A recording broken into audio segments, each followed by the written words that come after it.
obboleessa keessan Paaster Eebbisaa Baqqalaati.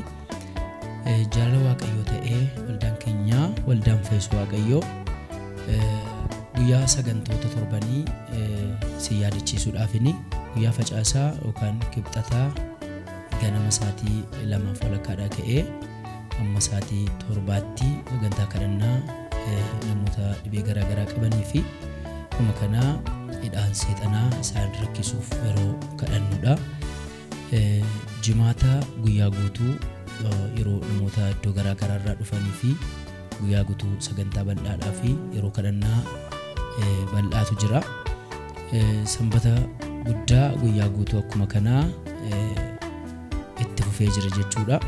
Kanaaf iddoo garaagaraa irraa fageenya irraa kan dhuftanii bilbila keenya toora miidiyaa kanarra jiruuni bilbiltanii haala jiru mijeeffachuu dandeessu.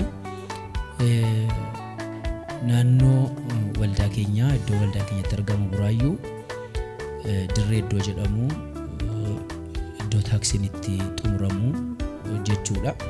Kanaaf yeroo dhuftan karaa askoorraan kan dhuftan iddoo xumura taaksiiti, karaa kellaarraan kan dhuftanis iddoo xumura taaksii waan ta'eef akka itti fayyadamtan jaalala qoftaan isin hubachiisa.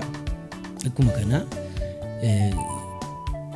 namoota dhibee garaagaraa qabaniif akka kadhatamuuf barbaadamuuf gara kanatti akka affeertan isin jajjabeessa. Waaqayyo ayyaana kana saba isaatiif kenne waan ta'eef namoonni rakkina garaagaraa jala gaafa jiraatan furmaata barbaadu. Furmaanni immoo ogeessa caalu Yesuus Kiristoosiin biraatti kan argamu. Calluma jedhanii furmaata iddoo biraa biyya lafaarraa barbaaduun dura gara Waaqayyootti dhiyaatanii Waaqayyo irraa furmaata argachuu wayya waan ta'eef Waaqayyo iddoo kanatti namoota baay'ee gargaaraa jira. Irratti argamaa irraa hirmaadhaa. Waaqayyo sinaa eebbisu. Iddoo jirtanitti nagaan keessan irraa hafaa ta'u eebbifamaa. Iddoo jirtan hundumaatti sinaa eegu danda'ameera.